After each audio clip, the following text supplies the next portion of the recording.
নমস্কার, আমি অ্যাস্ট্রোলজার শ্রী স্বস্তিক দাস। জন্মছক অনুযায়ী মাঙ্গলিক যোগ থাকলে আমরা কি ফল পেয়ে থাকি?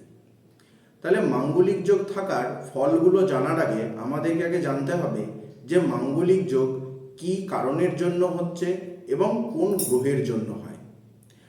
মাঙ্গলিক যোগ জন্মছক অনুযায়ী লগ্ন, চতুর্থ, সপ্তম, অষ্টম এবং দ্বাদশভাবে যদি মঙ্গল অবস্থান করে তাহলে এই মাঙ্গলিক যোগ কিন্তু সৃষ্টি হচ্ছে।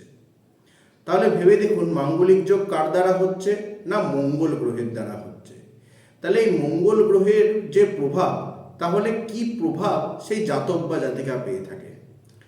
অতিরিক্ত দম্ভ, অতিরিক্ত রাগজেদ, নিজের কথা মতন চলতে পছন্দ করা, অর্থাৎ নিজের কথাটাকে সব থেকে বেশি প্রায়োরিটি দিতে এরা বেশি ভালোবাসে।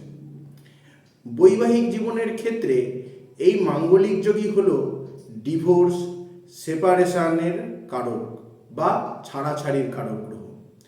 অনেক ক্ষেত্রে দেখা গেছে যে বৈবাহিক জীবনে উটকো অশান্তি, উটকো ঝামেলা, উটকো ঝগড়া, এই সমস্ত কিছুর জন্য দায়ী এই মাঙ্গলিক যোগ আমাদের জীবনে।